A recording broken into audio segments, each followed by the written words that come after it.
Hi guys, it's Mrs. Galvin. I am here to read chapter 16 of Harry Potter and the Sorcerer's Stone. Before we get started with this chapter, like always, hopefully you have been keeping up with all the videos and hopefully you didn't skip any because obviously we want to make sure that we're understanding what's going on and what's happening with all of the characters in the story. So we're going to do a quick overview of chapter 15, which was the Forbidden Forest. In this chapter, we saw Harry and Hermione, along with Draco and Neville, take their punishment, which was to track down what had been hurting the unicorn.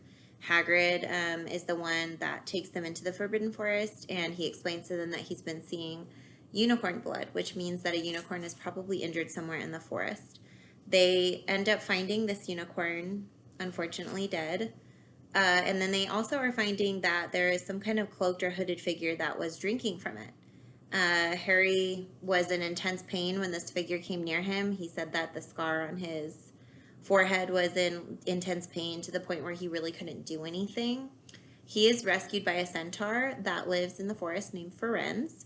And Ferenz kind of warns him that there wouldn't really be someone that would or should drink unicorn or slay a unicorn, just because it poses lots of potential risks. They can be, live kind of like a half-life, a cursed life, like he talks about.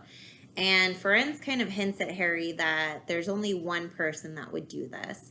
And hopefully you were thinking the same thing, that it was Lord Voldemort. So we're going to go into the next chapter and figure out what's going to be happening next. We only have 2 chapters to go. So hopefully you are as excited as I am to get to the end of the story and kind of untangle all of the questions that have been happening all throughout the book. So let's get started. Chapter 16 is called Through the Trapdoor. Picture.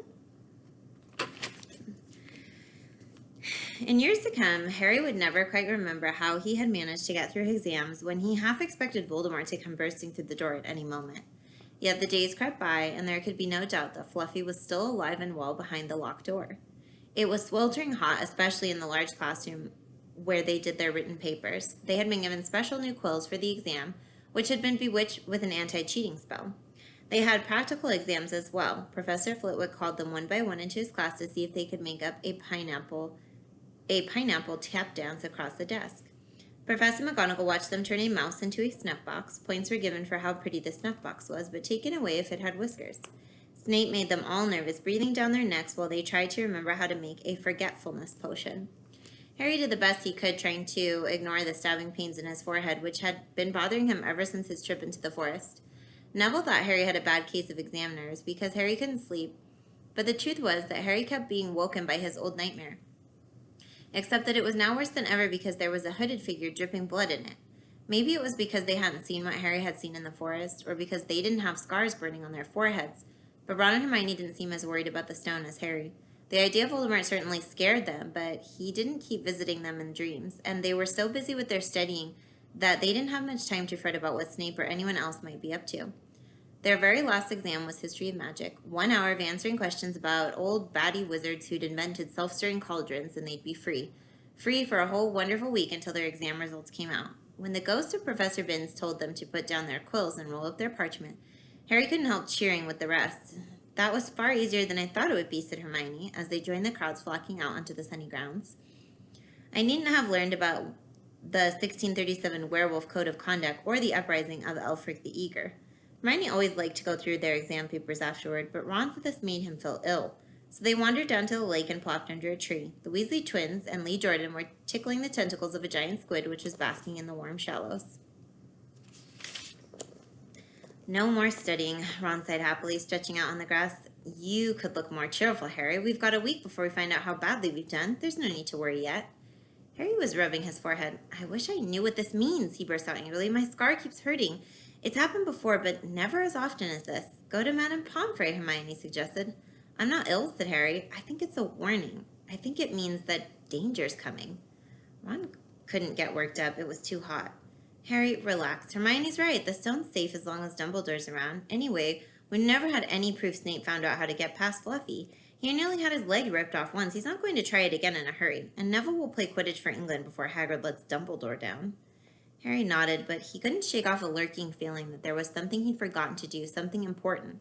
When he tried to explain this, Hermione said, "That's just the exams. I woke up last night and was halfway through my Transfiguration notes before I remembered we'd done that one." Harry was quite sure the unsettled feeling didn't have anything to do with work. He watched an owl flutter toward the school across the bright blue sky, a note clamped in his mouth. Hagrid was the only one who ever sent him letters. Hagrid would never betray Dumbledore. Hagrid would never tell anyone how to get past Fluffy, never, but Harry suddenly jumped to his feet. "Where are you going?" "I've just thought of something," said Harry, and he had turned white. "We've got to go and see Hagrid now." "Why?" panted Hermione, hurrying to keep up. "Don't you think it's a bit odd," said Harry, scrambling up the grassy slope, "that what Hagrid wants more than anything else is a dragon, and a stranger turns up who just happens to have an egg in his pocket? How many people wander around with dragon eggs if it's a wizard law?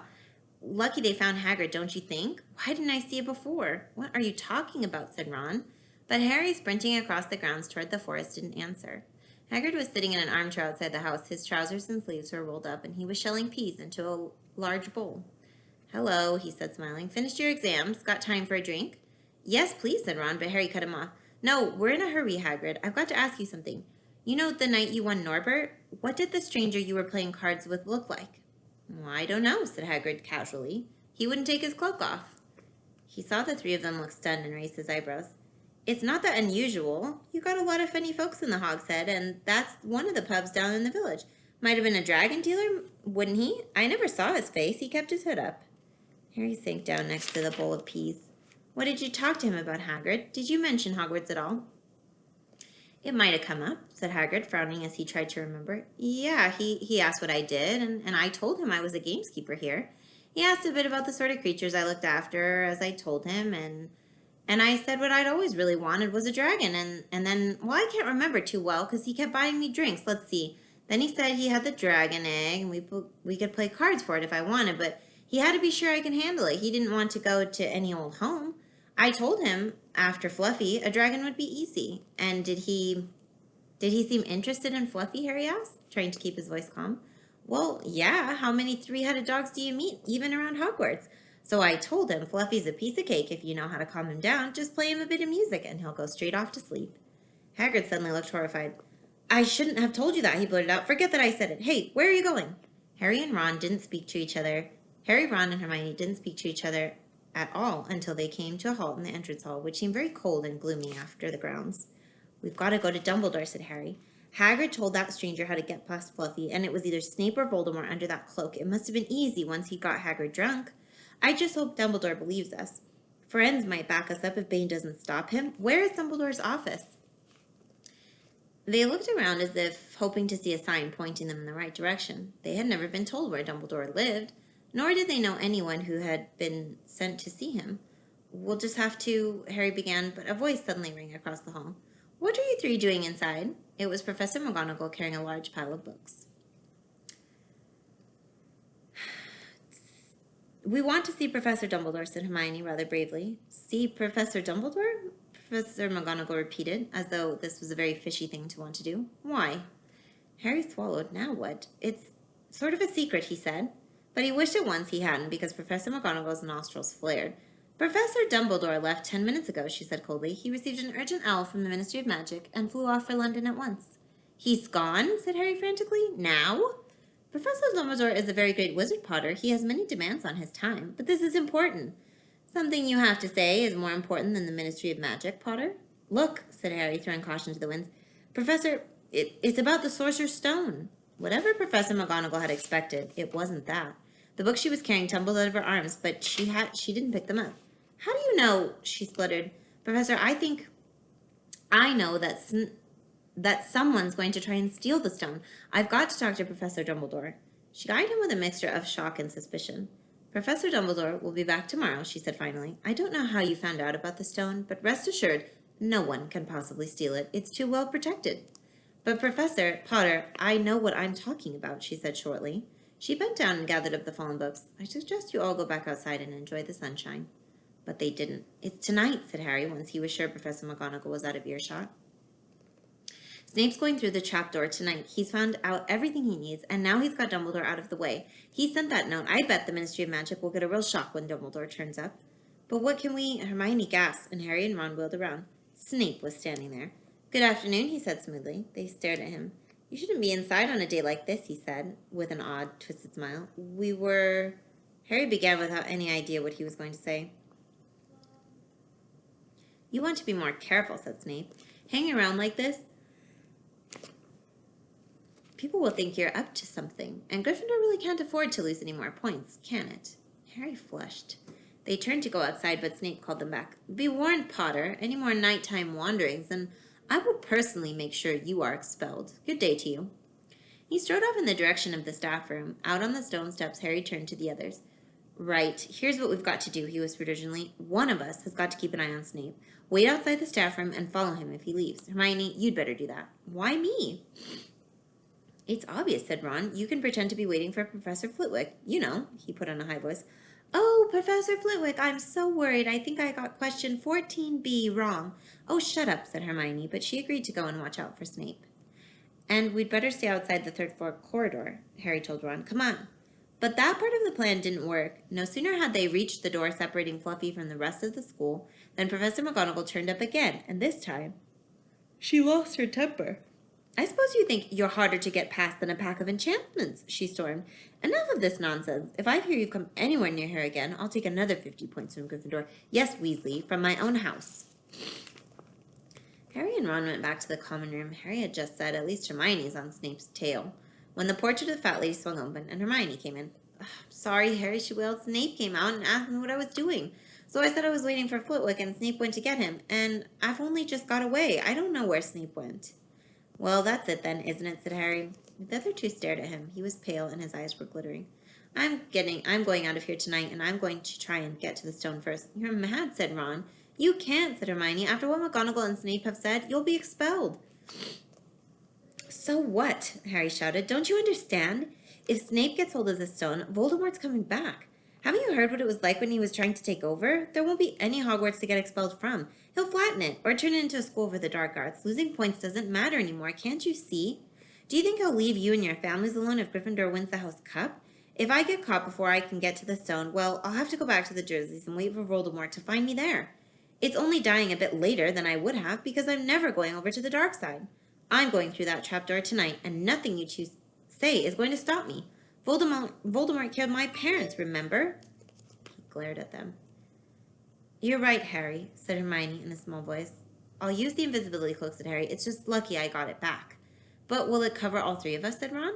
All three of us? Oh, come off it. You don't think we'd let you go alone? Of course not, said Hermione briskly. How do you think you'd get the stone without us? I'd better go and look through my books. There might be something useful.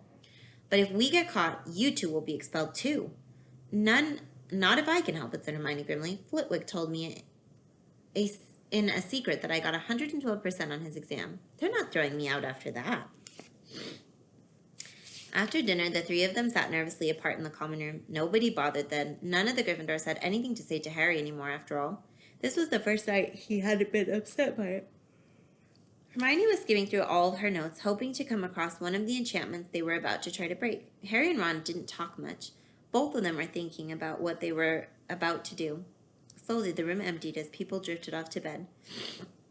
Better get the cloak, Ron muttered as Lee Jordan finally left, stretching and yawning. Harry ran upstairs to their dark dormitory. He pulled out the cloak, and then his eyes fell on the flute Hagrid had given him for Christmas. He pocketed it to use on Fluffy, and he didn't feel much like singing. He ran back down to the common room. We'd better put the cloak on here and make sure it covers all three of us. It fills spots one of our feet wandering along on its own. What are you doing? Said a voice from the corner of the room. Neville appeared from behind an armchair, clutching Trevor the toad, who looked as though he'd been making another bid for freedom. Nothing, Neville, nothing, said Harry hurriedly, putting the cloak behind his back. You're going out again, he said. No, said Hermione. No, we're not. Why don't you go to bed, Neville? Harry looked at the grandfather clock by the door. They couldn't afford to waste any more time. Snape might even now be playing Fluffy to sleep. You can't go out, said Neville. You'll be caught again. Gryffindor will be in even more trouble. You don't understand, said Harry. This is important. But Neville was clearly steeling himself to do something desperate. I won't let you do it, he said, hurrying to stand in front of the portrait hole. I'll fight you. Neville, Ron exploded. Get away from that hole and don't be an idiot. Don't call me an idiot, said Neville. I don't think you should be breaking any more rules. And you were the one who told me to stand up to people. Yes, but not to us, said Ron in exasperation. Neville, you don't know what you're doing. He took a step forward and Neville dropped Trevor the toad who leapt out of sight. Go on then. Try and hit me, said Neville. I'm ready. Harry turned to Hermione. Do something, he said. Hermione stepped forward. Neville, she said, I'm really, really sorry about this. She raised her wand. Petrificus totalis, she cried, pointing it at Neville. Neville's arms snapped to his sides and his legs sprang together. His whole body went rigid, and he swayed where he stood and then fell flat on his face, stiff as a board. Hermione ran to turn him over. Neville's jaws were jammed together so he couldn't speak. Only his eyes were moving, looking at them in horror. What have you done? Harry whispered. It's the full body bind, said Hermione miserably. Neville, I'm so sorry.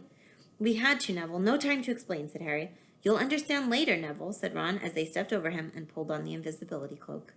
But leaving Neville lying motionless on the floor didn't feel like a very good omen. In their nervous state, every statue's shadow looked like Filch. Every distant breath of wind sounded like Peeves swooping down on them.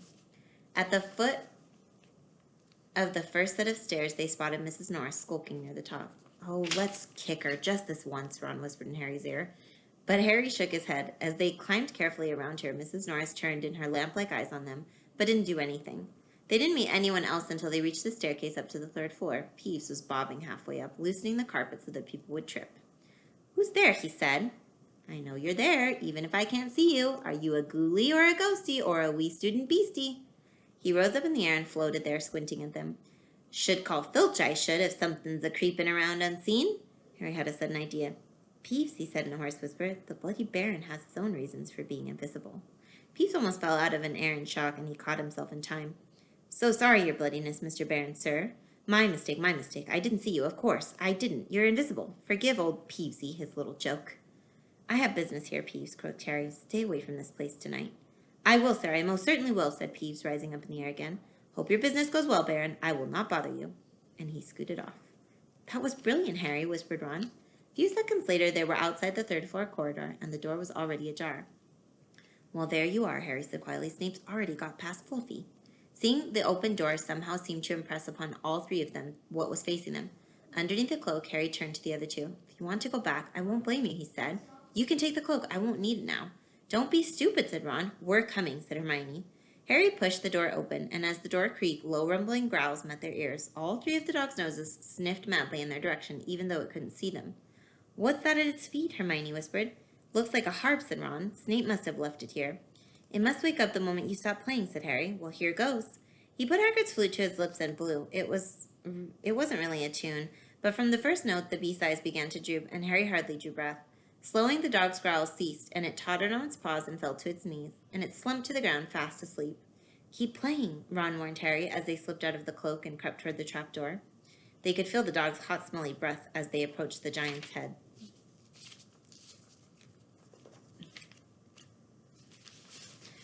I think we'll be able to pull the door open, said Ron, peering over the dog's back. Want to go first, Hermione? No, I don't. All right. Ron gritted his teeth and stepped carefully over the dog's legs.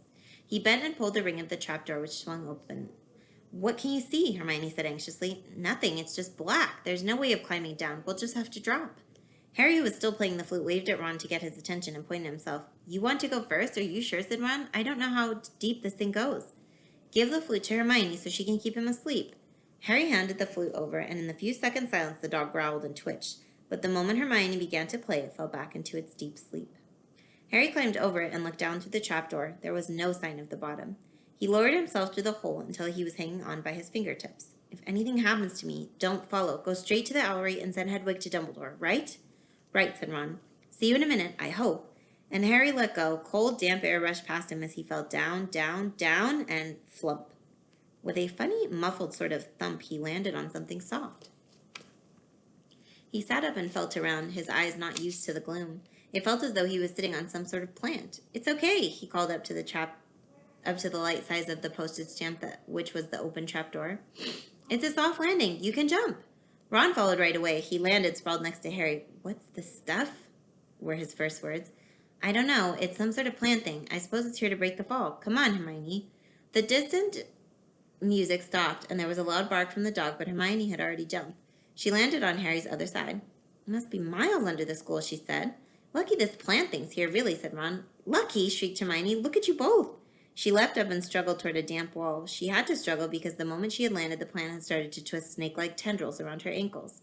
As for Harry and Ron, their legs had already been bound tightly in long creepers without their noticing. Hermione had managed to free herself before the plant got a firm grip on her. Now she watched in horror as the two boys fought to pull the plant off. But the more they strained against it, the tighter and faster the plant wound around them. "Stop moving," Hermione ordered them. I know what this is. It's Devil's Snare. Oh, I'm so glad we know what it's called. That's a great help," snarled Ron, leaning back, trying to stop the plant from curling around his neck. "Shut up, I'm trying to remember how to kill it," said Hermione. "Well, hurry up. I can't breathe," Harry gasped, wrestling with it as it curled around its chest. Devil's Snare. Devil's Snare, what did Professor say? It likes the dark and the damp. "So light a fire," Harry choked. "Yes, of course, but there's no wood," Hermione cried, wringing her hands. "Have you gone mad?" Ron bellowed. "Are you a witch or not?"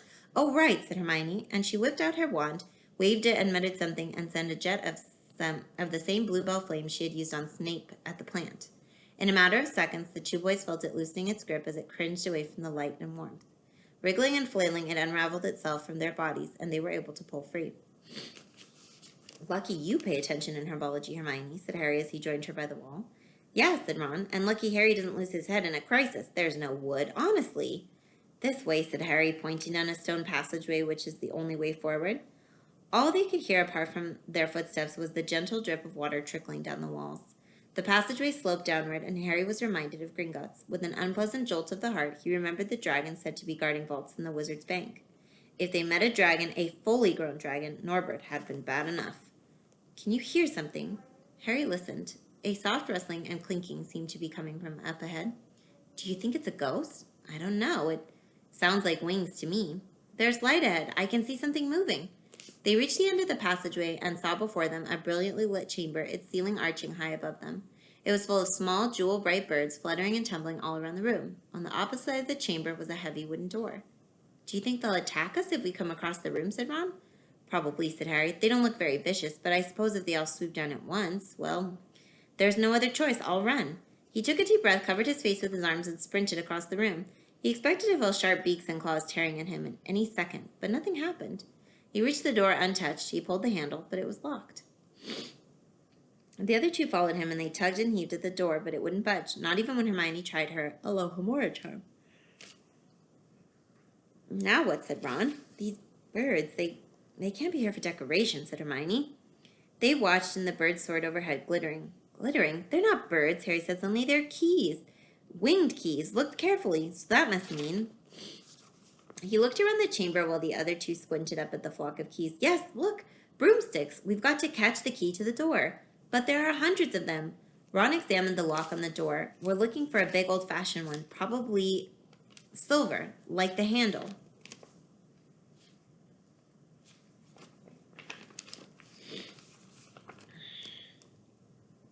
They each seized a broomstick and kicked off into the air, soaring into the midst of the cloud keys. They grabbed and snatched, but the bewitched keys darted and dived so quickly it was almost impossible to catch one. Not for nothing, though, was Harry the youngest seeker in a century, and he had a knack for spotting things that other people didn't. After a minute's weaving about through the whirl of rainbow feathers, he noticed a large silver key that had a batwing, as if it had already been caught and stuffed roughly into the keyhole. "That one," he called to the others. "The big one. There, with the bright blue wings, and the feathers are all crumpled on one side." Ron went speeding in that direction that Harry was pointing, crashing into the ceiling, and nearly fell off his broom. "Got to close in on it," Harry called. "Ron, you come at it from above. Hermione, stay below and stop it from going down, and I'll try to catch it right now." Ron dived, and Hermione rocketed upward.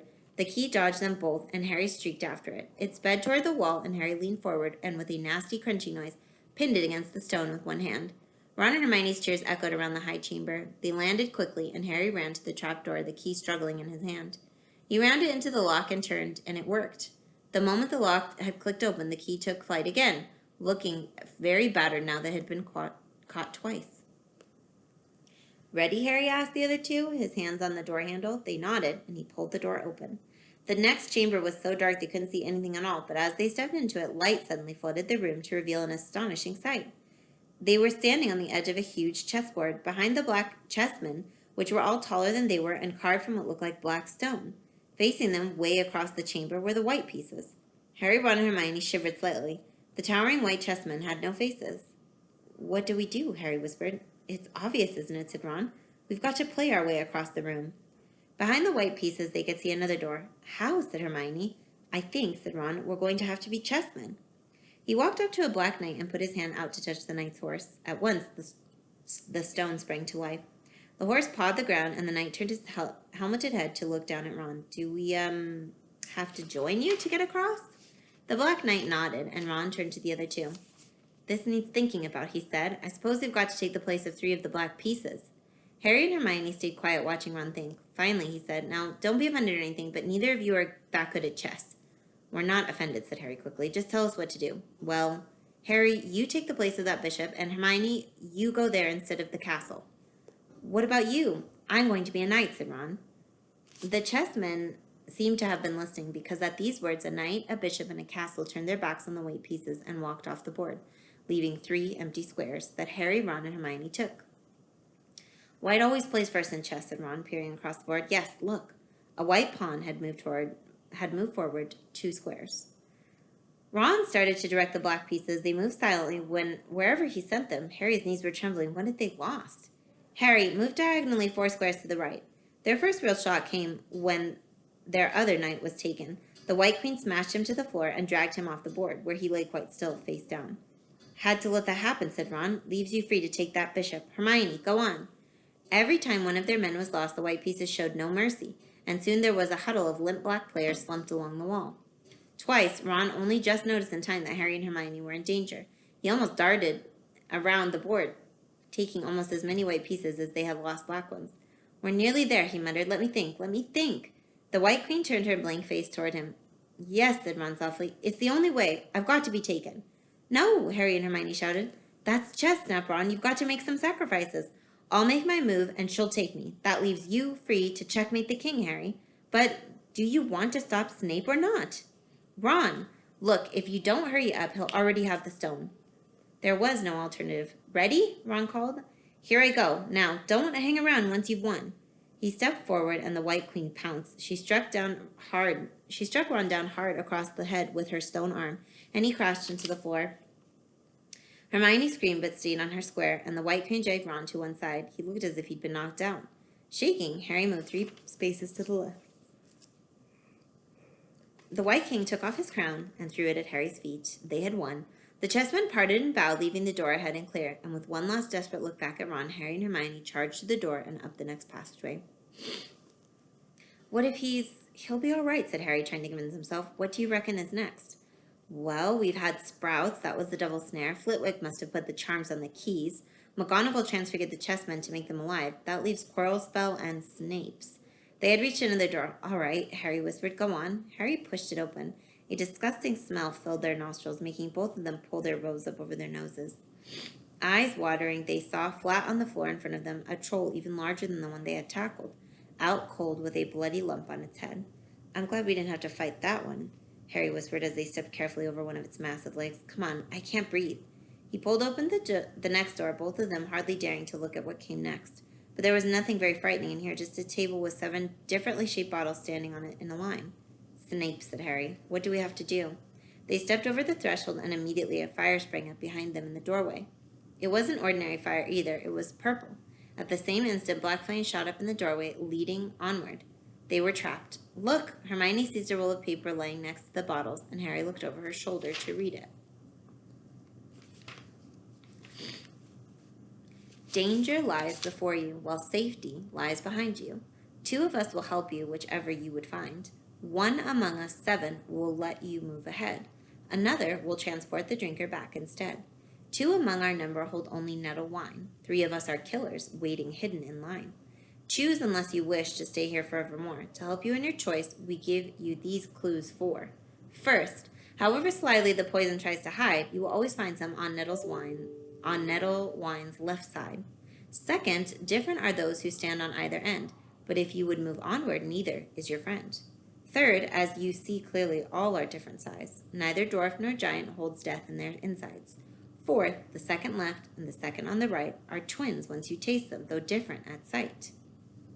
Hermione let out a great sigh, and Harry, amazed, saw that she was smiling, the very last thing he felt like doing. Brilliant, said Hermione. This isn't magic, it's logic. It's a puzzle. A lot of the greatest wizards have gotten an ounce of logic. They'd be stuck in here forever. But so will we, won't we? Of course not, Hermione. Everything we need is here on this paper. 7 bottles, 3 are poison, 2 are wine, 1 will get us safely through the black fire, and 1 will get us back through the purple. But how do you know which to drink? Give me a minute. Hermione read the paper several times, then she walked up and down the line of bottles, muttering to herself and pointing at them. At last she clapped her hands. I've got it. The smallest bottle will get us through the black fire, toward the stone. There's only enough for one of us, he said. That's hardly one swallow. They looked at each other. Which one will get you back through the purple flames? Hermione pointed at a round bottle at the right end of the line. You drink that, said Harry. Now listen. Go back and get Ron. Grab brooms from the flying key room, and they'll get you out of the trapdoor and past Fluffy. Go straight to the owlery and send Hedwig to Dumbledore. We need him. I might be able to hold Snape off for a while, but I'm no match for him, really. But Harry, what if you know who's with him? Well, I was lucky once, wasn't I? Said Harry, pointing at his scar. I might get lucky again. Hermione's lips trembled, and she suddenly dashed at Harry and threw her arms around him. Hermione? Harry, you're a great wizard, you know. I'm not as good as you, said Harry, very embarrassed as she let go of him. Me, said Hermione. Books and cleverness? There are more important things, friendship and bravery, and oh, Harry, be careful. You drink first, said Harry. You are sure which is which, aren't you? I'm positive, said Hermione. She took a long drink from the round bottle and at the end and shuddered. It's not poison? No, but it's like ice. Quick, go before it wears off. Good luck, take care. Go. Hermione turned and walked straight through the purple fire, and Harry took a deep breath and picked up the smallest bottle.